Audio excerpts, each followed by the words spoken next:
ॐ शुक्लांभरधरं विष्णुं शशिवर्णं चतुर्भुजं प्रसन्नवदनं ध्यायेत् सर्वविघ्नोपशान्तये। ॐ सहना भवतु सहनौ भुनक्तु सह वीर्यं करवावहै तेजस्विनावधीतमस्तु मा विद्विषावहै। ॐ शान्तिः शान्तिः शान्तिः। अगजानन पद्मार्कं गजाननमहर्निशम् अनेकदन्तं भक्तानाम् एकदन्तमुपास्महे। श्रीमहागणपतये नमः। गुरवे सर्वलोकानां विषजे भवरोगिणां निधये सर्वविद्यानां श्रीदक्षिणामूर्तये नमः। अस्मद्गुरुचरणारविन्दाभ्यां नमः। वसुदेवसुतं देवं कंसचाणूरमर्दनं देवकी परमानन्दं कृष्णं वन्दे जगद्गुरुं। ज्ञानानन्दमयं देवं निर्मलस्फटिकाकृतिम् आधारं सर्वविद्यानां श्रीहयग्रीवमुपास्महे।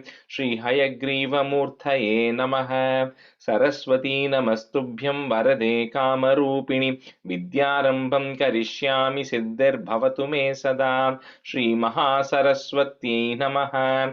उमाकोमलहस्ताब्जसम्भावितललाटकं हिरण्यकुण्डलं वन्दे कुमारं पुष्करस्रजं। வெற்றிவேல் முருகனுக்கு ஹரஹரோஹரா. லோகவீரியம் மகாபூஜ்யம் சர்வரக்ஷாகரம் விபும் பார்வதி ஹிருதயானந்தம் சாஸ்தாரம் பிரணமாம்யஹம். சுவாமியே சரணமையப்பா. वागर्ताविव सम्पृक्तौ वागर्त प्रतिपत्तये जगतः पितरौ वन्दे पार्वती परमेश्वरौ। श्री पार्वती परमेश्वराभ्यां नमः। कोमलं कूजयन् वेणुं श्यामलोऽयं कुमारकः वेदवेद्यं परब्रह्मा तस्मै श्रीगुरवे नमः। अस्मद्गुरुचरणारविन्दाभ्यां नमः। श्रीकृष्ण गोविन्द हरे मुरारे श्रीनाथ नारायण वासुदेव। श्रीकृष्ण गोविन्द हरे मुरारे श्रीनाथ नारायण वासुदेव। श्रीकृष्ण गोविन्द हरे मुरारे श्रीनाथ नारायण वासुदेव। पीताम्बरं करविराजितचक्रशङ्खकौमोदकी सरसिजं करुणासमुद्रं राधासहायम् अतिसुन्दरमन्दहासं वातालयेशम् अनिशं हृदि भावयामि। कृष्णो रक्षतु मां चराचरगुरुः कृष्णं नमस्ये सदा। कृष्णेनैव सुरक्षितोऽहमसकृत् कृष्णाय दत्तं मनः। कृष्णादेव समुद्भवो मम विभो कृष्णस्य दासोऽस्म्यहं। कृष्णे भक्तिरचञ्चलास्तु भगवन् हे कृष्ण तुभ्यं नमः। श्रीगुरुवायूरप्पा शरणं। नम्राणां सन्निधत्ते सततमपि पुरस्तैरणभ्यर्थितानपि अर्थान् कामानजस्रं वितरति परमानन्दसान्द्रां गतिं च। इत्थं निःशेषलभ्यो निरवधिकफलः पारिजातो हरे त्वं क्षुद्रं तं शक्रवाटी ध्रुममभिलषति व्यर्थमर्त्यव्रजोऽयं। श्रीगुरुवायूरप्पा शरणं। श्रीभट्टपादम् अनिशं हृदि भावयामि। वंशी विभूषितकरात् नवनीरदाभात् पीताम्बरात् अरुणबिम्बफलादरोष्टात् पूर्णेन्दुसुन्दरमुखात् अरविन्दनेत्रात् कृष्णात् परं किमपि तत्त्वमहं न जाने. കൈരണ്ടും കൂപ്പി ഞാൻ വീണ്ടുമീറക്കുന്നു നീരജലോചന നിന്നോടായി. ഏതീനു മന്യനെ കുമ്പിടേണ്ടാത്തോരു രീതിയിൽ നീ എന്നെ പാലിക്കെന്നായി. कृष्णा हरे जय कृष्णा हरे जय कृष्णा हरे जय कृष्णा हरे. Good morning, everyone. I think on this auspicious day of Guruvayur Ekadashi, so we'll start the day with this. So I think I don't know how many of you are familiar, but it's a regular Ekadashi, but in Guruvayur this month where they celebrate it as Guruvayur Ekadashi, which is special because this is also the day where For those of you who are familiar with Guruvayur Keshavan, right? He attained liberation on this day. So on this day, they also have special puja and everything, to Guruvayur Keshavan also. And I think Shobha had sent one video yesterday about the events that happen in Guruvayur, and they kick off the events exactly 1 month before. So last time when I was in Guruvayur, the November 4th, 5th, 6th, right? The events had already started. So the Sriveli and all, they were doing it 3 times a day. They had the Chuttu Velakku, which was going, in the evening every day. So they kind of begin this 1 month event, which culminates today. I think it's tomorrow in India, maybe, but yeah. So, but anyway, for us today is the Ekadashi day. So, all right. So we'll think we have to do 60, Oh, 64 and 60. Yeah. Mm. 64 day. 64, 65. Yeah. Yeah, Yeah. I think Deepa, you want to do one? I can do Yes, 64. yes, Rajesh ji. And then you can do I'll one. do Revati. 64, Rajesh ji. Okay. Revati, 65 pandrilla? Oh, 64, 5. Okay. Okay.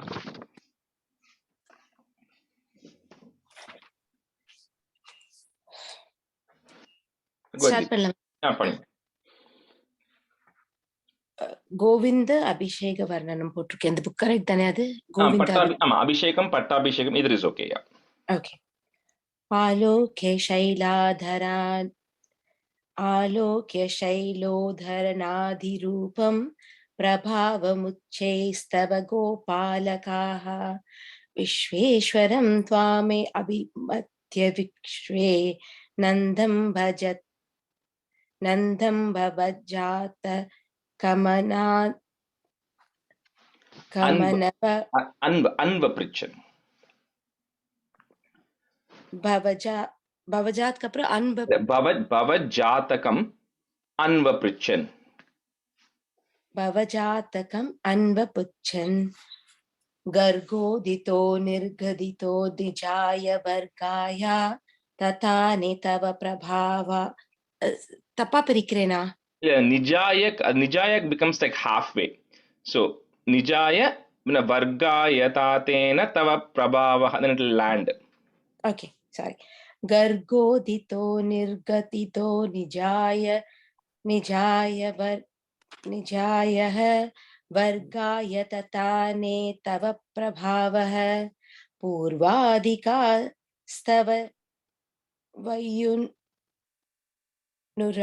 वयुन्नुराग एषामदैष्ट तवाद बहुमन् भारः बहुमानभारः ततोव मनोदित तत्त्वबोधः सुराधिराजस्य दिव्यगव्या उपेत्य तुष्ट्वा सनष्टगर्वः स्पृष्टा पदाब्जं मणिमौलिना ते स्नेहस्नुते त्वं सुर स्नेहस्नुतेहं sorry स्नेहनुतैस्त्वं सुरभिपयोभ्यं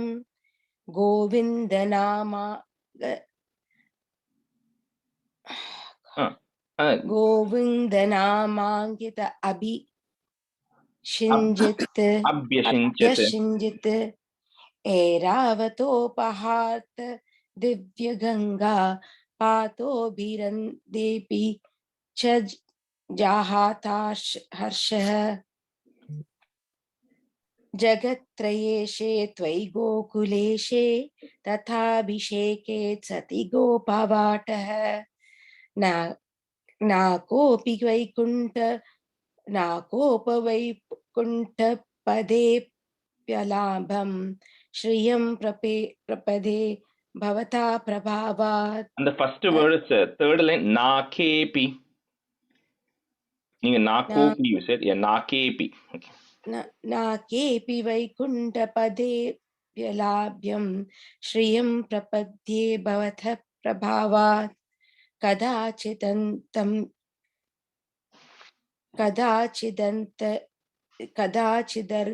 कदाचिदन्तं Yamuna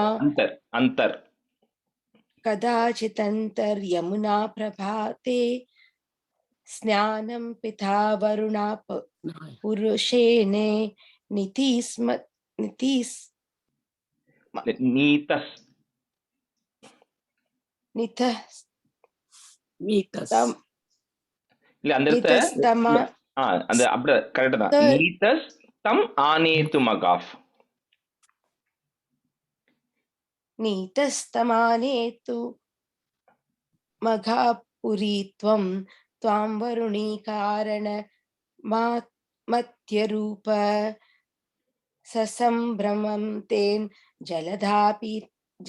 जलाधिपेन प्रपुञ्जितस्त्वं पितृगृहाय तातम् उपागतस्तक्षण आत्मगेहं पितावदेवत चरितं निजेभ्यः हरिं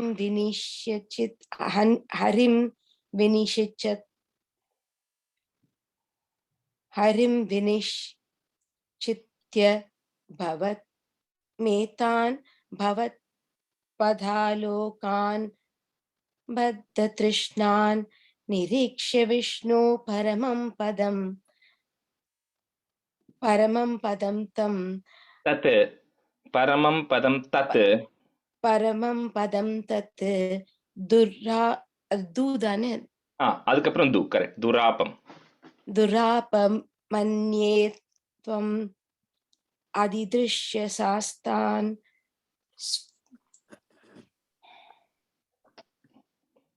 ஸ்புரத் स्फुरन्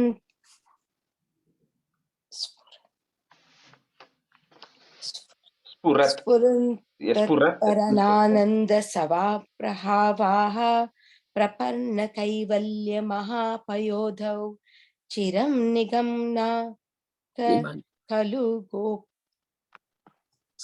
चिरं निमग्ना चिरं निमग्नाः खलु गोपस् संघात त्वयैव भूमन् पुनरुद्रसास्ते. அந்த தேர்ட் லைன்ல சங்காஹா வந்துடுது. ஓகே, கோப சங்காஹா அந்த நிமக்னா கலு கோப சங்காஹா. கரெக்ட். கலு கோப சங்காஹா त्वयैव भूमन् पुनरुद्रसास्ते. இது டியூன் வேற இல்ல. ஆமா, இது வந்து கரபதரவ தேவம் தேவகுத்ரா அப்படி வரும். கரபரதேவம் தேவகுத்ராவதாரே நிஜ பரபதம் மனவாப்யம் தர்ஷிதம் பக்திபாஜமாம்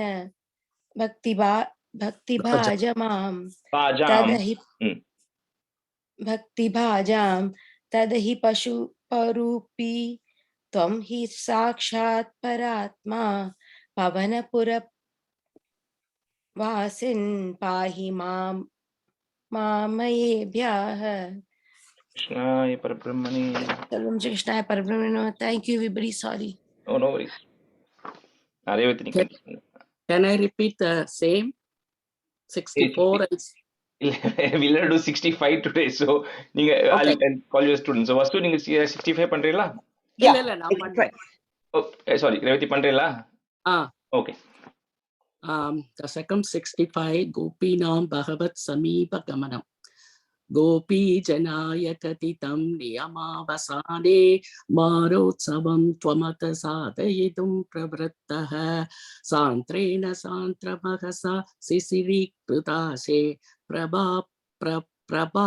Prapurayo Muralikam Yamuna Vanante Sammusanabi Rutitasvaramantalabihi Samushyantam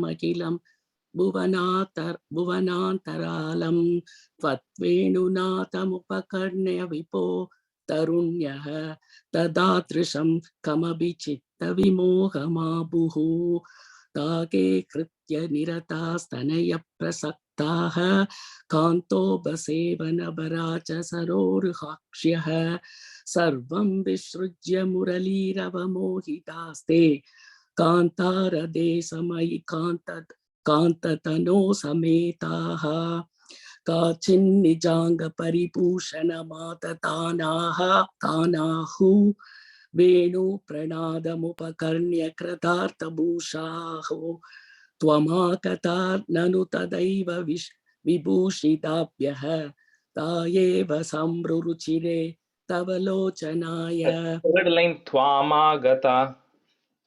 त्वमागता ननु तदैव विभूषिताभ्यः. Right? Yeah, yeah. Okay. Haram nidam Haram. Haram. haram. Haram nidamba puvikachana tarayanti kanchim sakanta puvideva samagata tvam haritvamatya majaganasya muhunda dubhyam vyaktam pabasha iva mukta muhi viseshat kasit kuche punarasajjita kanchulika व्यामोहतः प्रभतु पिरलक्ष्यमाणा त्वामाययौ निरुमप्रणयादिपार राज्याभिषेकवितये कलशीतरवे Dhareva. कलशीतरेव काचित् गृहात् किल निरेतुमवारयन्त्यः त्वामेव देव हृदये सुदृढं विभाव्य देहं विधूय परचित् सुखरूपमेघं त्वामाविसन् परमिमाननु तन्यदन्याः जारात्मना न परमात्मतया स्मरन्त्यो नार्यो गताः परमहंसगतिं शनेन तं त्वां प्रकाश परमात् मधुनं कदञ्चित् चित्ते वहन् नमृदमश्रममच्नुविय. Correct. I think just to Vahan and the Vahan, Amritam, Ashramam, Ashnuviya. Okay, the 4 parts there. वहन् अमृतं अश्रमम् अश्नुवीय. Okay. अभ्यागता पिरपितो ब्रजसुन्दरिभिर्हि अभ्यागता पिरपितो ब्रजसुन्दरिभिर्मुक्त Ribihi, Visarga there. रीबिर्हि मुक्तस्मितार्त्रवदनः करुणावलोकी निस्सीमकान्तिजलधिस्त्वम वेश्यमानो विश्वैकऋत्य हर मे भवने सरोकान्. Shri Krishna. Oh, sorry. Yeah, that's good. So, okay, so we'll continue with 66 and 67 today. We'll see how much to finish. So, first half, Sindhuji, you can be a student, and Swami, you can be a student. Okay. Second one, Shobha and Narayan, you can be student. Okay, second half. Okay. So in the 66, right, I will just give a condensed overview upfront itself instead of every line, just a summary. So I think in this, so what we saw in 65, right, we saw how, so the 68, 69 Rasa Krida is happening. So that is coming later. So this is happening before that, right? So in this, we saw how the Krishna, before the Rasa Krida dance is happening, so he is then playing the flute, and then he had promised the Gopikas at the time of when the Vastrapaharanam had happened, right? So at that time, he had promised that he is going to manifest in a way which is going to, as part of his pastimes, he's going to spend time with the Gopikas. So then this one, what is happening is, when in the previous chapter, we saw how when Krishna was playing the flute, when they heard it, a lot of these Gopikas gave up everything that they had, abandoned all their household duties and children and husbands and everything, and they all came. So they all come, they're all very spirituals, but they all left everything and come, right? So here, in the beginning, in this chapter, what is happening is Krishna is coming and telling the Gopikas, why have you all come? You've abandoned everything you have, right? You have your family, you have your duties. As a woman, you also have to take care of your children, but you left everything and you come. And he says that is not right. As you have responsibilities. You cannot quit everything and come, right? And then you should continue to, go back to them. And he kind of pushes back, right, on that. So, and he also says that, for one to develop pure love, you don't need to be physically in with me, because if you remember later on when Uddhava goes, also that's a message Krishna gives. Later on when they meet, that's the message Krishna gives, is I don't have to be here for you to be always thinking about me. You can always think about me in your mind, and that is enough. So that's what he kind of tells, right? And he says, you can meditate on me, you can think about me, but I don't have to be there and everything. So the Gopikas, when they hear that, so they feel like, they say, hey, it's very unfair that, we've abandoned everything and come to spend time, and then you are just outright telling us to go back. I know when we are exclusively come to serve you. So, and you are here, you are the one, we feel more happy when we are around you. You eliminate our problems and all that. They say all that. So Krishna anyway was pushing back, but again, then what he does is the gopis later on, what happens, I think in the 67th, I'll combine it, right? Krishna spends time with the Gopikas. Now, the Gopikas get very proud as a result of that, right? Saying each one feels that I am special. Krishna is spending more time with me. I am the special one, and they get overtaken by pride. So when they get overtaken by pride, what happens is Krishna ends up disappearing from them. And this is also a lesson, kind of, it's a general lesson, right? Like when you think that I am the greatest of devotee, I am the one who is the best, right? When that happens, then the pride then eventually takes over. So that's what happens with the Gopikas also, that the pride takes over. And then Krishna then disappears, which is happening in the 67th. And Krishna disappears, and then he goes with one special Gopika, is still not in the mix. So there are a bunch of them who are there. And in Bhagavatam, they do not use the word Radha. Okay, so this Radha word is referenced in other places and other about Krishna. The word Radha comes as a special Gopika, but in Bhagavatam, for whatever reason, they did not explicitly use the word Radha. They say there was one special Gopika with who you went, and this made others even more jealous, saying that how is that person even more special than me, right? So they started getting this jealousy also in their mind as to how one person is even more special. So anyway, that period of disappearance was to essentially bring them back to normalcy, because what happens is this special Gopika who goes now gets proud, saying that I am that special Gopika with which Krishna has gone. He has abandoned everybody else, and then Krishna disappears from her also, or next to her as well. So even she comes back, and they all bump into each other, and then they all realize that it was our pride that actually took us over, right? Because of which Krishna ended up leaving us, and that pride cannot go. And then they realize it, and then Krishna comes back, and then the 68, 69 Rasa Krida and all happened, right? So this is the story that when Shukha Brahmam is actually telling, right? So Parikshit is sitting there with all the other sages and other important personality and everything. And as Shukha Brahmam is talking about that love that Gopikas are having, so Parikshit is looking around, and he sees that the expressions on the people's faces are changing.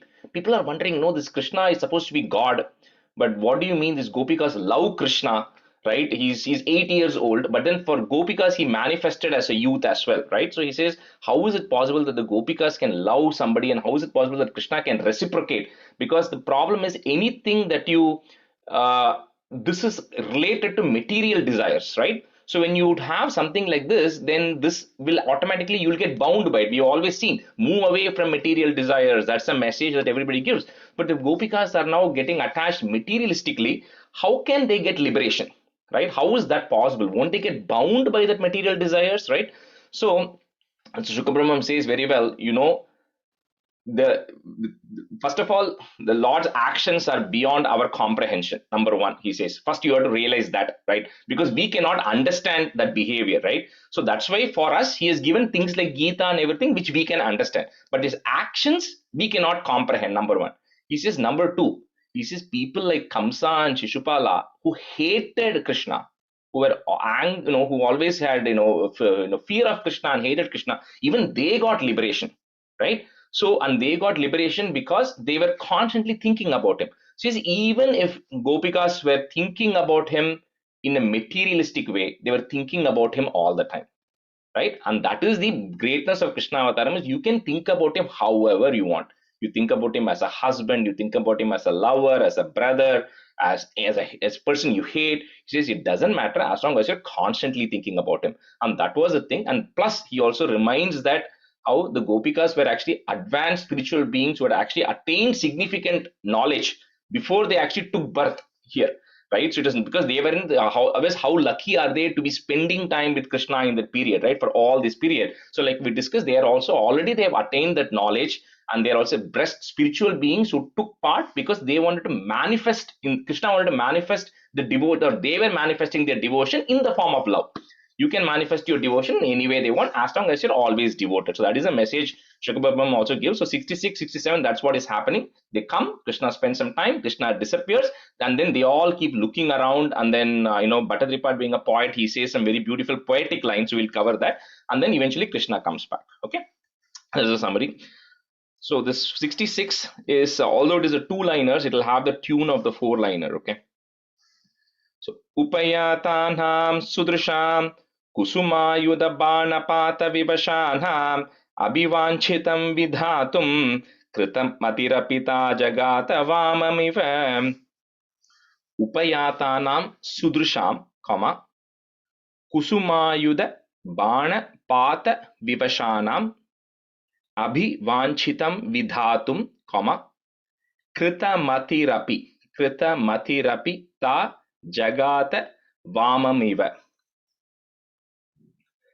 Upayatanam sudrusham kusumayuda banapata vibashanam abhivanchitam vidhatum kritamati ta jagata vamamiva.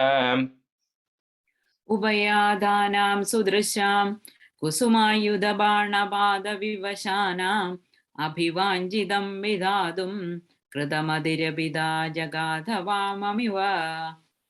Upayadanam sudrisham kusumayudha banapata vibashanam abhivanchidam vidhatum kritamadira jagata vamamiva.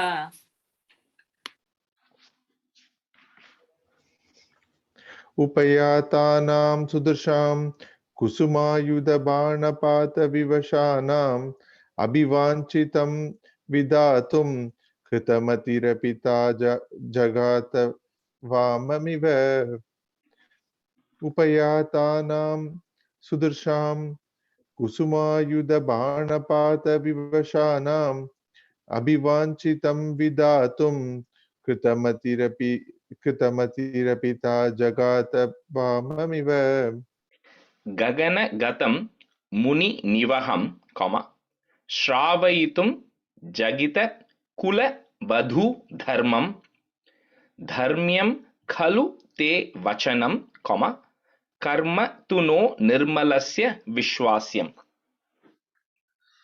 Gaganagatam muninivaham Shravayitum jagita kula vadhu dharmam dharmyam khalu te vachanam karma tu no nirmalasya vishwasyam. Rajesh, a quick question. Gaganagatam Munini Vahanam Virkaliya. Nivaham. Muni. Nivaham. Oh, Nivaham. Muni Nivaham. Okay. Yeah. அது பக்கத்துல ஒரு comma போட்டுக்கணுமான்னு கேக்குறேன். ஆமா, அதுக்கப்புறம் comma. Yeah. Because I don't know if your books has 2 lines or 4 lines. Mine has 2 lines, so we are breaking it in the middle of every line. Okay, okay. So எங்களுக்கு வந்து ஷவயித்தும் பக்கத்துல ஒரு dash போட்டிருக்கான். அதுக்கப்புறம் ஜகதீத. That's why we are doing that together, right? Shravayitum jagita kulavadu dharmam. So that portion is coming together. Okay, okay. Perfect. Gaganagadam muninivaham sravayidum jagita kulavadhu dharmam dharmyam khalu devajanam karmaduno nirmalasya vishwasyam. Gaganagadam muninivaham sravayidum jagita kulavadhu dharmam dharmyam khalu devajanam karmaduno nirmalasya vishwasyam. Gaganagatam muninivaham Shravayitum jagita kulavadu dharmam dharmyam kalute vachanam karmatuno nirmalasya vishwasyam. Gaganagatam muninivaham Shravayitum jagita kulavadu dharmam dharmyam kalute vachanam karmatuno nirmalasya vishwasyam. Akarnya te pratipam vaneem. So the ma that is there, we're going to break it, put a im, vaneem, comma. Next word starts with a A. Eni drishaha. Eni drishaha, put a F. Eni drishaf param dinaha. Mama karuna sindho, comma. So the next word, parityajet yati chiram. So that word you cannot break it. So we have to say the whole word together. Parityajet yati chiram vilepustaha. இந்த bookல வந்து ஜெயதி கொடுத்திருக்கு. அதான் அது வந்து okay. So parijayeti atichiram you will have it, right? So yeah, so just join the T and R to make it Tya. So parityajet yati chiram. It just becomes one word. But that's why I said we can't break it, because if it's written continuously, then you say it continuously. How do you say the second line? Ma karuna sindho, comma. Yate pratibham vani அந்த line. Vanim, vanim. Eni drisha. Eni drisha. Akarnyate pratipam vanim. Eni drishah param dinaha. Mama karuna sindho. Parityajet yati chiram vilepustaha. आकर्ण्यते प्रदीपां वाणीम् एणीदृशः परं दीनाः मामा करुणा सिन्धो परित्यजेत्यधिचिरं विलेपुस्ताः आकर्ण्यते प्रदीपां वाणीम् एणीदृशः परं दीनाः मामा करुणा सिन्धो परित्यजेत्यधिचिरं विलेपुस्ताः आकर्ण्यते प्रतीपां वाणीं येनीदृशः परं दीनाः मामा करुणा सिन्धो परित्यजेत्यतिचिरं विलेपुस्ताः आकर्ण्यते प्रतीपां वाणीं येनीदृशः परं दीनाः मामा करुणा सिन्धो परित्यजेत्यतिचिरं विलेपुस्ताः तासां रुदितैर् लपितैः, comma, करुणाकुल मानसो मुरारे त्वं ताभिस् समं प्रवृत्तो, double it, प्रवृत्तो, comma, Yamuna पुलिनेषु kamam abhirantum. If you want to break it, the second ma you can put a im and a if you want. Kamam abhirantum. Tasam ruditair lapitaihi karunakulamanso murare tvam tabhis samam pravritto yamuna pulineshu kamam abhirantum. तासां रुदितैर्लपितैः करुणाकुलमानसो मुरारे त्वं ताभिः समं प्रवृत्तो यमुनापुलिनेषु काममभिरन्तुम् तासां दुरितैर्लपितैः करुणाकुलमानसो मुरारे त्वं ताभिः समं प्रवृत्तो यमुनापुलिनेषु काममभिरन्तुम्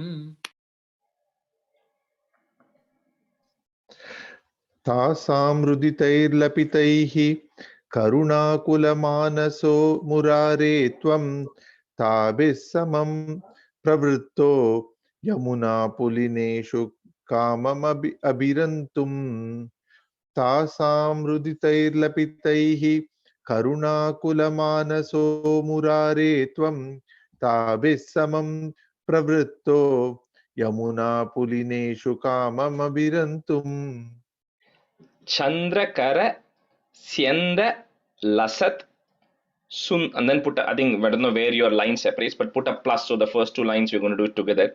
Chandrakara Syanda Lasat Sundara Yamuna Tatanta Vitishu Gopi Janottariyaihi. So the ra that is coming after that, Janottari, remove the ra, put a visarga and a comma. So Janottariyaihi. Next line starts with the a. Apadita samstaro nyashidas tvam. In the chapter is a little bit tough because there's two lines. Anytime it comes as 4 lines, right? It becomes a little hard to read it, but I think you'll get used to it. Chandrakarasyandalaset sundara yamuna tatanta vitishu gopi janottariyaihi apadita samstaro nyashidas tvam. चन्द्रकरस्यन्दलसत् सुन्दरयमुनातडान्तवीदिषु गोपीजनोत्तरीयैः आवादितः संस्तरो निषीदस्त्वम् चन्द्रकरस्यन्दलसत्सुन्दरयमुनातडान्तवीथीषु गोपीजनोत्तरीयैः आवादितः संस्तरो निषीदस्त्वम्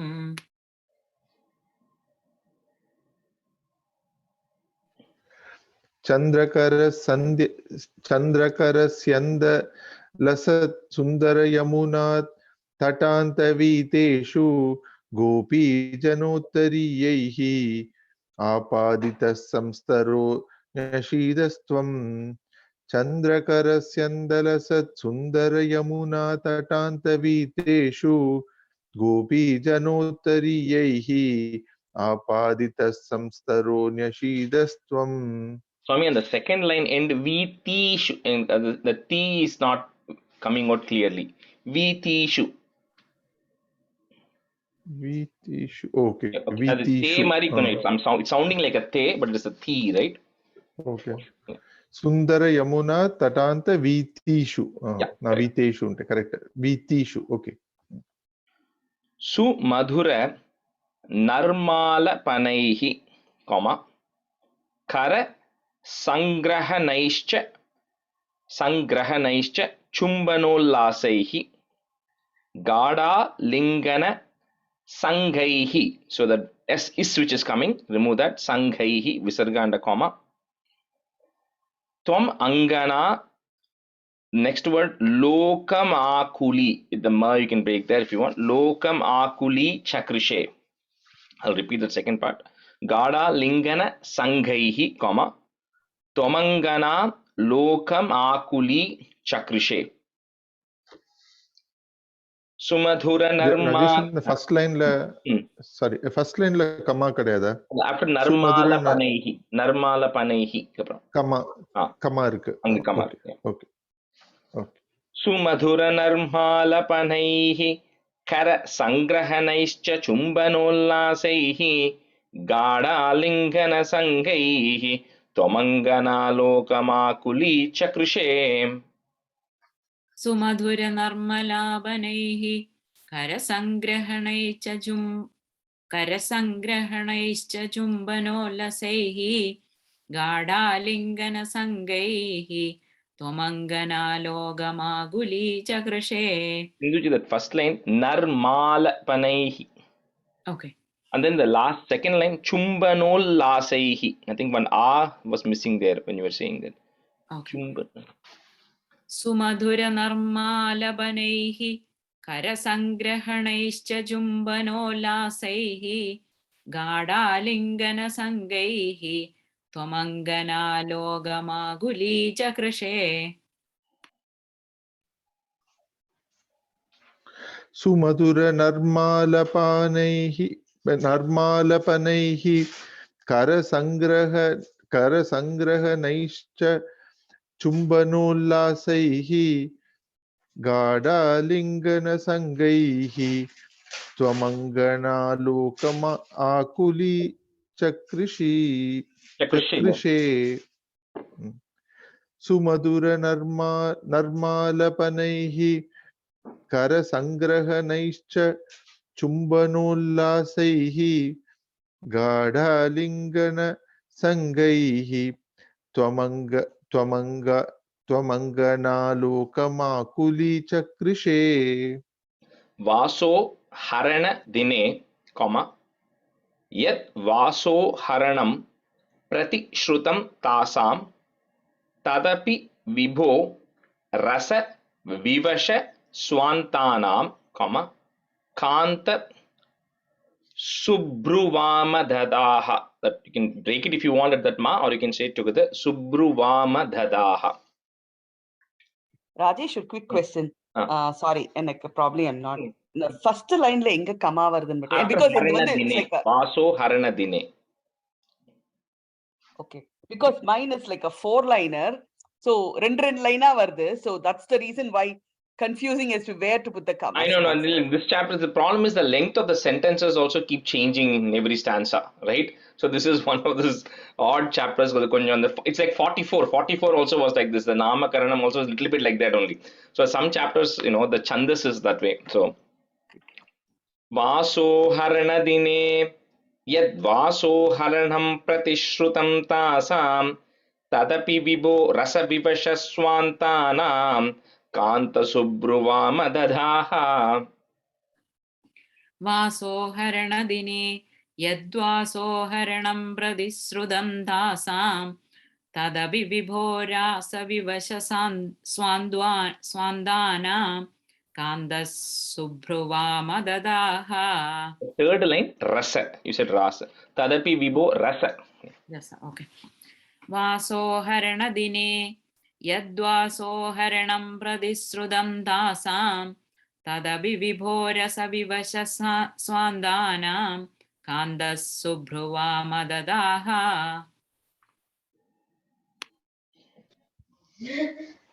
वासोहरणदिने यद्वासोहरणं प्रतिश्रुतं तासां तदपि विभो रसविवश स्वान्तानां कान्तः सुभ्रुवामददाः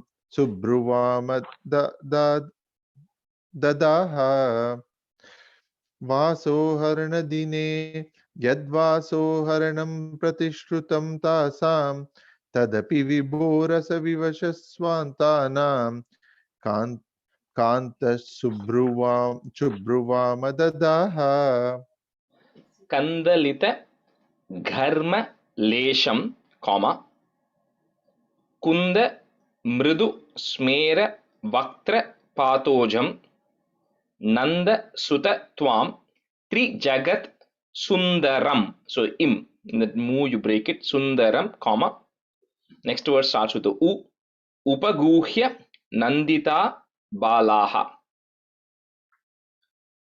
कंदलित घर्मलेशम कुंद मृदुस्मेर वक्त्रपातोजम नंदस्तुतत्वां त्रिजगत सुंदरम उपगुह्य नंदिता बालाः. कन्दलितकर्मलेशं कुन्दमृदुस्मेरवक्त्रपादोजं नन्दस्सुदत्वां त्रिजगत्सुन्दरम् उपगुह्य नन्दिता बालाः. Upaguhya, long u, okay, that. It's long? Yeah, Oh. long u, yeah. Okay, my book has short. कन्दलितकर्मलेशं कुन्दमृदुस्मेरवक्त्रपादोजं नन्दस्सुदत्वां त्रिजगत्सुन्दरम् उपगुह्य Nandita बालाः. कन्दलितगर्मलेशं कुन्दमृदुस्मेरवक्त्रपातोजं नन्दसुतत्वां त्रिजगत्सुन्दरम् उपगुह्य नन्दिता बालाः कन्दलितगर्मलेशं कुन्दमृदुस्मेरवक्त्रपातोजं नन्दसुतत्वां त्रिजगत्सुन्दरम् उपगुह्य नन्दिता बालाः. Viraheshu Angaramayah. I don't know if any of you have Viraheshu Angaramayah. If you have, then just combine it, becomes Ish and Ava. So Viraheshu Angaramayah, comma, Shringaramayascha Sangame Hitvam Nitaram Angaramayah. So break that ma, Nitaram Angaramayah. So remove that is, put a visarga and a comma. Tatra Punas Sangamepi Chitramidam. Viraheshwangaramaya Shringaramayascha Sangame Hetvam Nitaram Angaramaya Tatra Punas Sangamehi Chitramidam. Rajesh, is it Sangamehi or Sangamepi? Oh, Sangamepi, sorry, Sangamepi. Punas Sangamepi Chitramidam.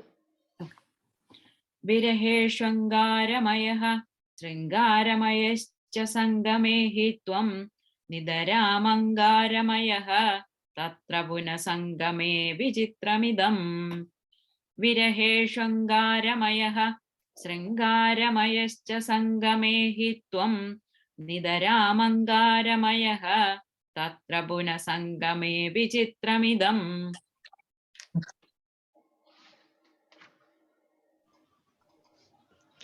विरहेष्वङ्गारमयः शृङ्गारमयश्च सङ्गमे हि त्वं नितराम् अङ्गारमयः तत्र पुनः सङ्गमेऽपि चित्रमिदम् विरहेष्वङ्गारमयः शृङ्गारमयश्च सङ्गमे हि त्वं नितराम् अङ्गारमयः तत्र पुनः सङ्गमेऽपि चित्रमिदम् राधा तुंग पयोधर साधु and then put a plus pariramba lolupatmanam patmanam ramba lolupatmanam. So that first two lines are together.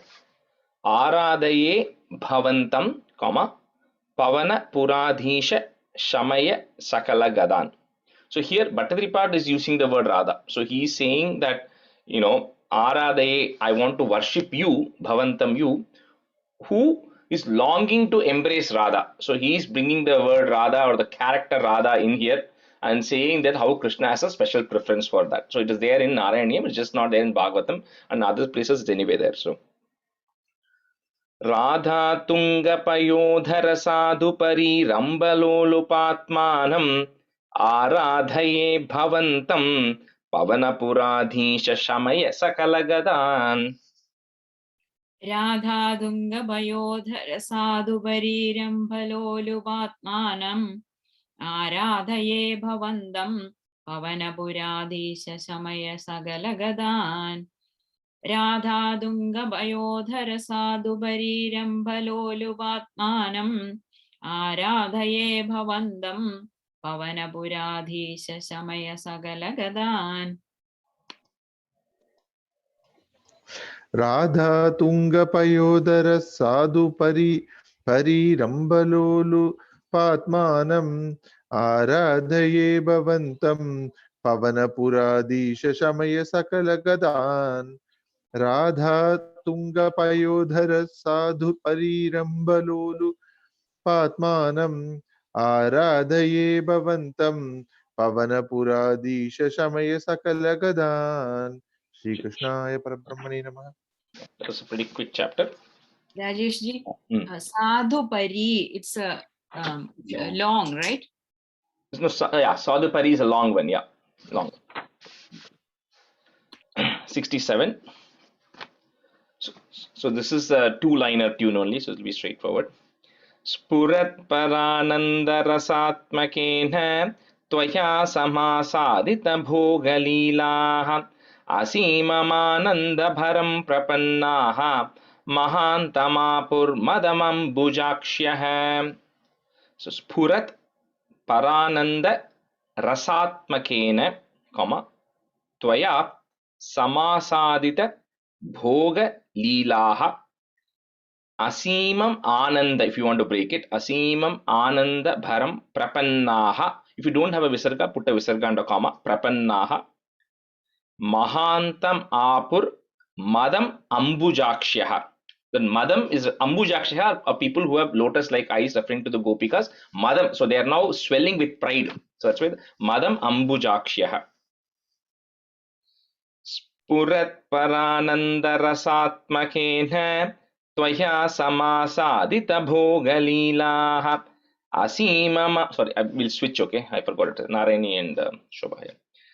असीममानन्दभरं प्रपन्नाः महान्तमापुर्मदमम्बुजाक्ष्यः.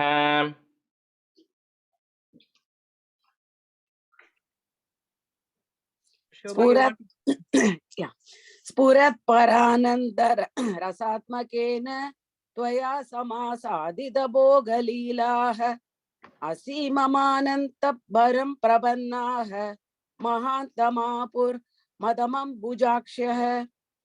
स्फुरत् परानन्द रसात्मकेन त्वया समासादित भोगलीलाः असीममानन्दभरं प्रपन्नाः महान्तमापुर् मदमम्बुजाक्ष्यः. स्फुरत् परानन्द रसात्मकेन त्वया समासादित भोगलीलाः असीममानन्दभरं प्रपन्नाः महान्तमापुर्मदमम्बुजाक्ष्यः. स्फुरत्परानन्दरसात्मकेन त्वया समासादितभोगलीलाः असीममानन्दभरं प्रपन्नाः महान्तमापुर्मदमम्बुजाक्ष्यः निलीयतेऽसौ मयि मय्यमायं रमापतिर्विश्वमनोभिरामः इति स्म सर्वाः is there put a ich sound sarvah kalitabhimanaha put a visarga there abhimanam so they were all swelling with pride so kalitabhimanaha comma niriksha govinda tirohito bhuhu निलीयते सौ मयि मय्यमाह्यं रमापतिर्विश्वमनोभिरामः इति स्म सर्वाः कलिताभिमानाः निरीक्ष्य गोविन्दतिरोहितो भूः निलीयते सौ मयि मय्यमायं रमापतिर्विश्वमनोभिरामः इति स्म सर्वाः कलिताभिमानाः निरीक्ष्य गोविन्दतिरोहितो भूयुः तिरोहितो भूः ओके निलीयते सौ मयि मय्यमायं रमापतिर्विश्वमनोभिरामः इति स्म सर्वः कलिताभिमानः निरीक्ष्य गोविन्दतिरोहितो भूः निलीयते सौ मयि मय्यमायं रमापतिर्विश्वमनोभिरामः इति स्म सर्वाः कलिताभिमानाः निरीक्ष्य गोविन्दतिरोहितो भूः निलीयते सौ मयि मय्यमायं रमापतिर्विश्वमनोभिरामः इति स्म सर्वाः कलिताभिमानाः निरीक्ष्य गोविन्दतिरोहितो भूः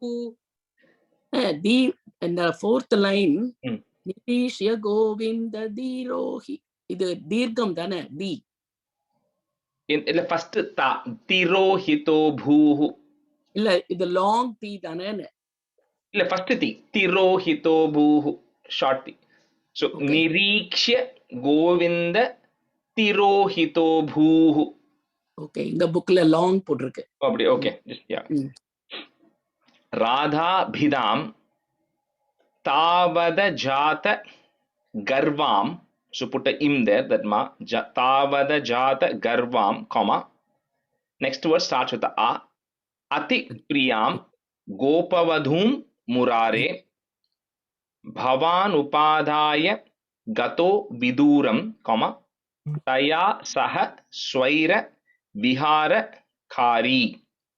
So this is what is explaining that because taking here Bhattacharya is bringing the word Radha here, saying because all of them were saying, competing with each other, saying I am the one who Krishna likes the most, right? And they were competing and they were swelling with pride. So in the previous stanza, Krishna is disappearing, but however, one other Gopika goes missing, which is Radha, right? So that's what he's explicitly saying the word Radha here.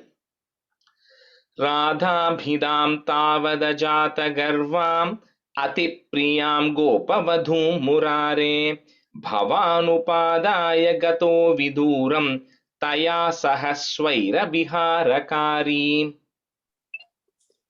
राधाभिधां तावद जातगर्वाम् अतिप्रियां गोपवधूं मुरारे भवानुपादाय गतो विदूरं तया सह स्वैरविहारकारी राधाभिधां तावद जातगर्वाम् अतिप्रियां गोपवधूं मुरारे भवानुपादाय गतो विदूरं तया सह स्वैरविहारकारी Kari, that E is a long E, okay, at the end. कारी राधाभिधां तावद गर्वाम् अतिप्रियां गोपवधू मुरारे भवानुपाधाय गतो विदूरं तया सह स्वैरविहारकारी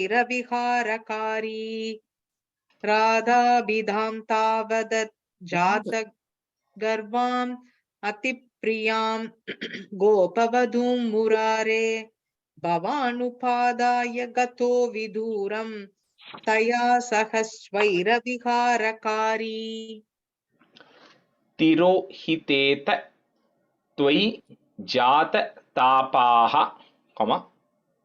समं समेताः put a ih sound समेताः कमलाय ताक्ष्यः वने वने त्वां परिमार्गयन्त्यो विषादम् आपुर भगवन्नपारम भगवन aparam but it becomes a double na भगवन्नपारम तिरोहिते तत्त्वयि जाततापाः समं समेताः कमलायताक्ष्यः वने वने त्वां परिमार्गयन्त्यो विषादमापुर्भगवन्नपारम्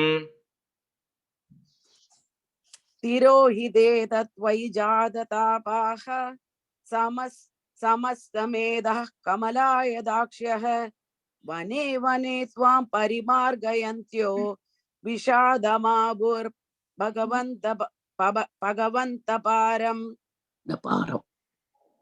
तिरोहिते तत्त्वयि जाततापाः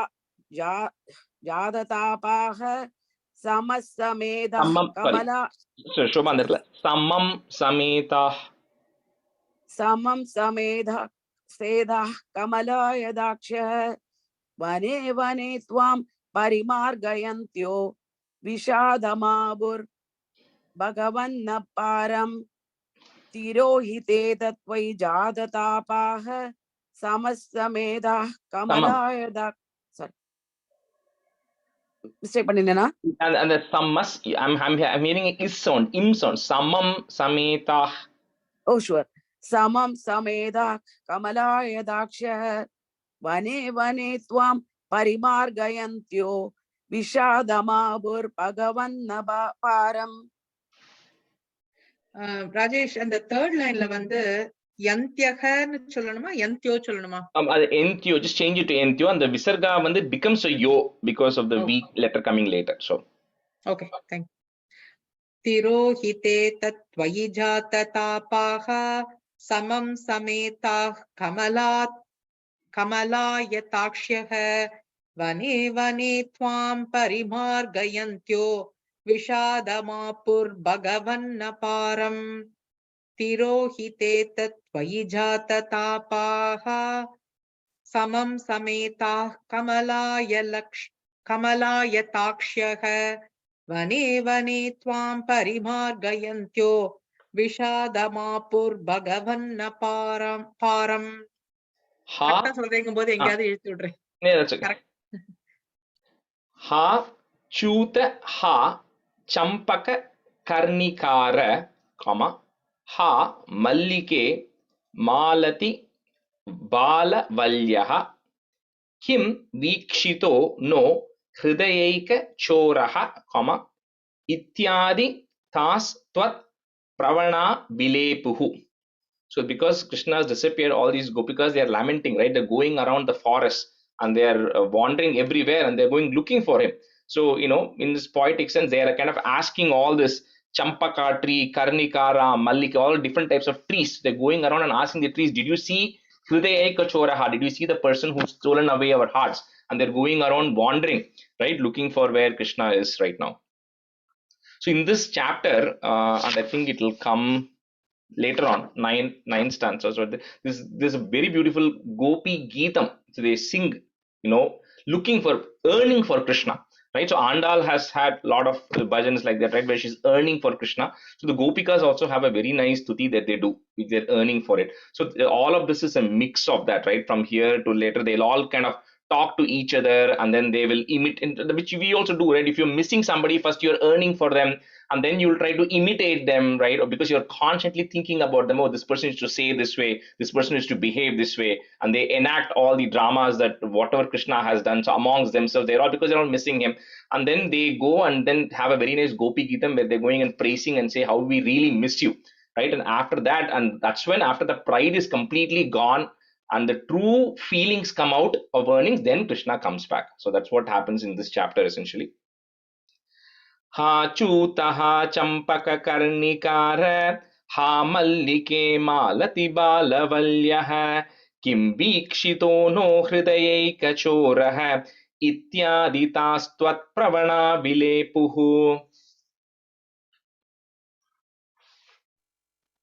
हा चूतः चम्पककर्णिकार हा मल्लिके मालति बालवल्यः किं वीक्षितो नो हृदयैकचोरः इत्यादि तास्तवत् प्रवणा विलेपुः.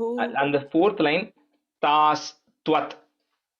इत्यादि तास्त्वत् प्रवणा विलेपुः. हा चूतः चम्पककर्णिकार हा मल्लिके मालति बालवल्यः किं वीक्षितो नो हृदयैकचोरः इत्यादि तास्त्वत् प्रवणा विलेपुः. हा चूतः चम्पककर्णिकार हा मल्लिके मालति बालवल्यः किं वीक्षितो नो हृदयैकचोरः इत्यादि तास्त्वत्प्रवणा विलेपुः. हा चूतः चम्पककर्णिकार हा मल्लिके मालति बालवल्यः किं वीक्षितो नो हृदयैकचोरः इत्यादि तास्त्वत्प्रवणा विलेपुः. निरीक्षितोऽयं सखि पङ्कजाक्षः पुरो ममेत्याकुलम् आलपन्ति. If you want to break it, you break it that ममेत्याकुलम् आलपन्ति त्वां भावना चक्षुषि वीक्ष्य काचित्. Put the two it and the ta, so you'll break it that it kachit, tapam sakhinam dviguni chakara. So it just talks about one very small incident, right, which we also face in our real life, right? Let's say we all don't have something, or we all are looking for something. Let's say we go whale watching, right? So we don't see the whales at all. We're all okay, none of us are seeing. We're all whining about it. But if I end up seeing, then all of a sudden others are going to feel double sad. Like, okay, how did Rajesh get to see, but I didn't see, right? That it makes it even worse. So that's what is happening. One of this Pankaj Akshaha, one of these damsels, she's imagining as if she's seeing Krishna. So she's saying, you know what? I actually just saw Krishna. I just saw him there. So then people are getting more upset. How is it that she is getting a chance to see, but I'm not getting a chance to see? So about that thapam, the heat, or the what do you call, the worries, dviguni, it doubles. For this, grief is doubling for people who are not able to see or who are not able to imagine. Nirikshitoyam sakhi pankajakshah पुरो ममेत्याकुलमालपन्ति त्वां भावना चक्षुषि वीक्ष्य काचित् तापं सखीनां द्विगुणी चकार. निरीक्ष्यतोऽयं सखि पङ्कजाक्षः पुरो ममेत्याकुलमालपन्ति त्वां भावना चक्षुषि वीक्ष्य काचित् तापं सखीनां द्विगुणी चकार. निरीक्षितोऽयं सखि पङ्कजाक्षः पुरो ममेत्याकुलमालपन्ति त्वां भावना चक्षुषि वीक्ष्य काचित् तापं सखीनां द्विगुणी चकार. निरीक्षितोऽयं सखि पङ्कजाक्षः पुरो ममेत्याकुलमालपन्ति त्वां भावना चक्षुषि वीक्ष्य काचित् तापं सखीनां द्विगुणी चकार. निरीक्षितोऽयं सखि पङ्कजाक्षः पुरो ममेत्याकुलमालपन्ति त्वां भावना चक्षुषि वीक्ष्य काचित् तापं सखीनां द्विगुणी चकार. त्वदात्मिकास्ता Yamuna तटान्ते, तवानु चक्रुः is there, put a sound, चक्रुः किल चेष्टितानि विचित्य भूयोपि तथैव मानाथ. two it coming there, first it मानाथ, त्वया विमुक्तां ददृशुश्च राधां. ददृशुश्च राधां. So kila cheshtitani, so all the cheshta, all the deeds that you do. So we also do that, right? If you kind of think of it, we do Radha Kalyanam, right? We do, for Murugar, for the Skanda Shashti that came, we did the Sura Samhara. We imitate those deeds, right? Because that's how we feel more connected and more personal to the Lord, right? That's the whole reason. So we know, so we did it in Grace Lake Temple also recently, right? So that's what they are also doing. So on the Yamuna, on the banks of Yamuna, they are imitating your various deeds. How you got rid of Sakatasura, how the Putana Moksham happened, how the Trinavarta you saved, so how the Kali and Antanam happened. So they're imitating all the various deeds and discussing about it, constantly thinking about you. So when they were doing it, that's when Dadrushuscha Radham. That's when they see Radha is also back now, because she had disappeared, but because she had also grown more proud, she is also back now. त्वदात्मिकास्ता Yamuna तटान्ते तवानुचक्रुः किल चेष्टितानि विचित्य भूयोऽपि तथैव मानात् त्वया विमुक्तां ददृशुश्च राधाम्. त्वदात्मिकास्ता यमुना तडान्ते तवानुचक्रुः किल चेष्टितानि विचित्य भूयोऽपि तदैव मानात् त्वया विमुक्तां सदृशुश्च राधाम्. त्वदात्मिकास्ता यमुना तडान्ते तवानुचक्रुः किल चेष्टितानि विचित्य भूयोऽपि तदैव मानात् त्वया विमुक्तां तदृशुश्च राधाम्. त्वदात्मिकास्ता यमुना तटान्ते तवानुचक्रुः किल चेष्टितानि विचित्य भूयोऽपि तथैव मानात् त्वया विमुक्तां ददृशुश्च राधाम्.